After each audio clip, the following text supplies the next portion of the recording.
मेरे दोस्तों, आज मैं आपको इस वीडियो में बताऊंगा कि आपका कोर्ट में व्यवहार कैसा होना चाहिए। जज साहब के सामने आप कैसे बात करेंगे, कैसे आप खड़े रहेंगे। जी हाँ, ताकि आपको केस जीतने में फायदा मिले, आपको कुछ रिलीफ मिले। अगर आपने कोई भी क्राइम किया है या फिर आपके खिलाफ कोई भी मुकदमा फाइल हुआ है तो आप जल्दी से जल्दी जीत पाए। तो बने रहे मेरे साथ इस वीडियो में। मैं हूं Virendra Chauhan from Shaurya solution hub. तो सबसे पहले बात करते हैं ड्रेसिंग सेंस। जब भी आप जाएंगे कोर्ट में तो एक फॉर्मल ड्रेसअप में जाएंगे। जी हाँ, formal shirt, formal pant, press की हुई, इस्त्री की हुई, फॉर्मल जो बेल्ट है हमारी वो यूज कर सकते हो आप। लेफ्ट हैंड में जो वॉच पहन सकते हो। फॉर्मल ब्लैक कलर के या रेड कलर के शूज पहन सकते हो। इससे आपकी पर्सनालिटी अच्छी लगेगी कोर्ट में। आप एक इंटेलिजेंट पर्सन लगेंगे, डिसेंट पर्सन लगेंगे, सभ्य पर्सन लगेंगे। सेकंड, जब भी आप कोर्ट में जाएंगे, जो भी लेखागार है, स्टेनो है या पियोन है, उनसे कभी भी उलझे ना, बदतमीजी से बात ना करें। जहां पर कोई भी पर्सन हो वहां पर कोर्ट में अवेलेबल हो, तो अगर आप सबको विश करना चाहते हो तो कर भी सकते हो, लेकिन उलझे बिल्कुल ना, किसी से फालतू बात ना करें। अब तीसरे पॉइंट की बात करते हैं। जब आप जज साहब के सामने अपीयर होते हैं या मजिस्ट्रेट के सामने अपीयर होते हैं तो आप उनको विश कर सकते हो, हाय सर, नमस्ते सर। अब फोर्थ पॉइंट की बात करते हैं। जज साहब जो भी आपसे पूछे, सवाल पूछे, तो ईमानदारी से जवाब देना है। आई कांटेक्ट मेंटेन करनी है। जज साहब की आंखों में आंखें डालनी है। ज़्यादा घूरना भी नहीं है कि उनको ऐसा लगे कि आप घूर रहे हो।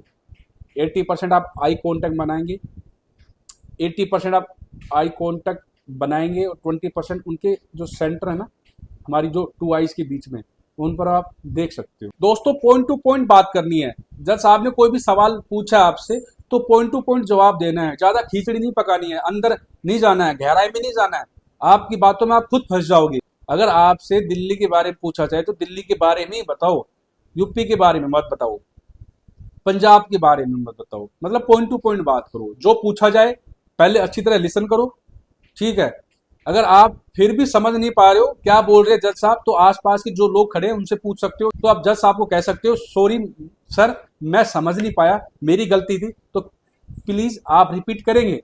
तो आप इस प्रकार से रिक्वेस्ट कर सकते हो। ये मत कहना कि सर आपकी बातें मुझे समझ में नहीं आई, तो इससे लगेगा कि भैया आप इगोस्टिक बंदे हो।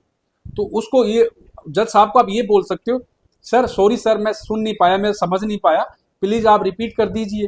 देखो, शब्दों का अंतर है, ठीक है।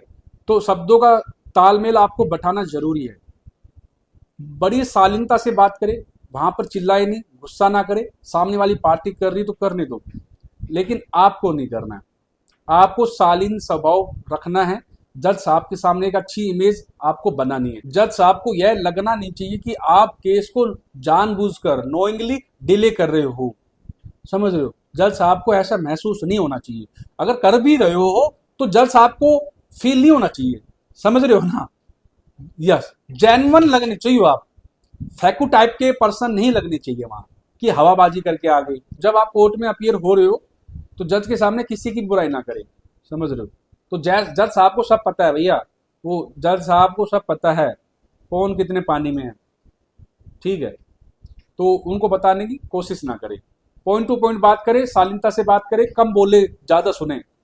जब हम कम बोलते हैं ना, लोगों की ज्यादा सुनते हैं, तो हम अपनी कमियां लोगों को नहीं बताते हैं।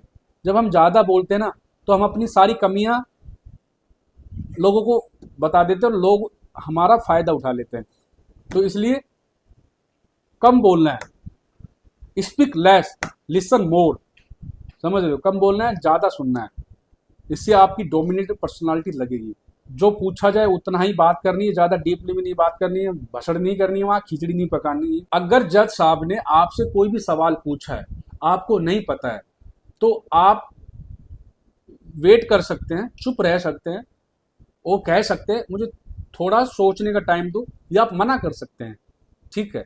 दूसरी बात, आपको सवाल का जवाब पता है लेकिन आप जवाब देना नहीं चाहते ईमानदारी से, तो आप थोड़ा सा टाइम ले सकते हो, ठीक है। सर मुझे याद नहीं है, मुझे समझने में मुझे याद नहीं है सर, मुझे सोचने का थोड़ा सा टाइम दो।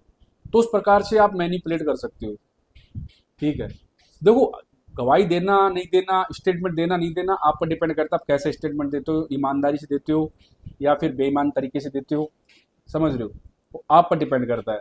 आपके जो वकील साहब है वो आपको सब चीज़ें समझा देते हैं पहले से ही, क्या करना है क्या बोलना है, ठीक है। लेकिन फिर भी मेरा मकसद था आप लोगों को जागरूक करना, आपको अवेयर करना कि आप कैसे व्यवहार करें वहाँ, ठीक है।